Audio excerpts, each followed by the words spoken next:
early to begin with, you probably let them have a go at it. Rather than give them all that information in one go, you'd let them have a go. Some might get it, some might not. You might be able to stop it as a group if they're not all getting it.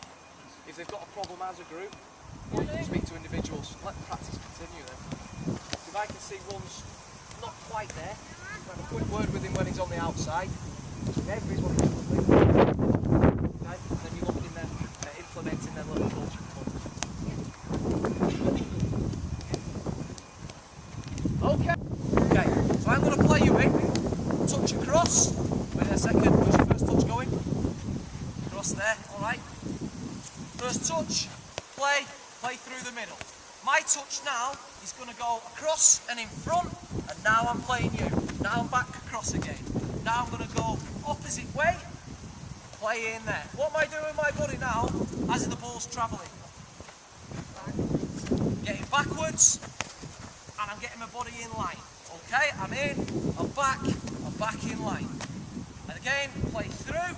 So if you can play through the middle, I've gone all the way across, and we're playing.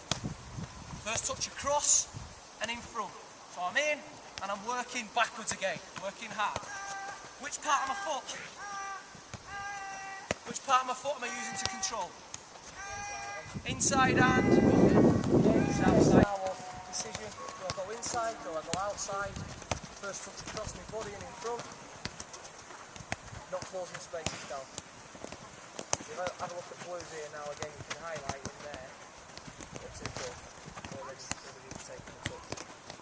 Ryan and Messi, take a step back. Don't condense the space. Take a step back. And again.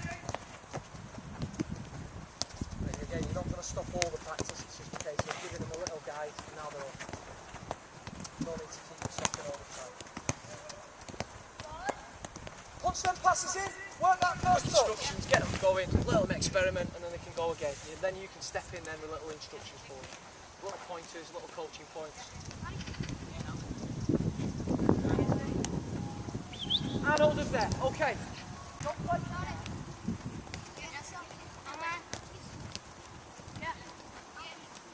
So again in that nice little simple exercise, passing and receiving, loads of confusion in there.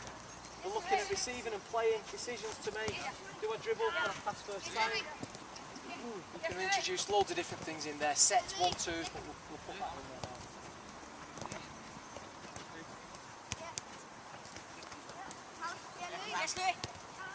About first touch across and in front. You can focus now on your first touch. Direction and touch, touch direction, touch speed. Now Andy there has just opened out and gone the opposite way, which is super.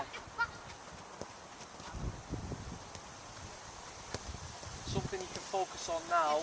First touch. Do we keep the ball moving or do we kill it dead? And just have a little look. Andy.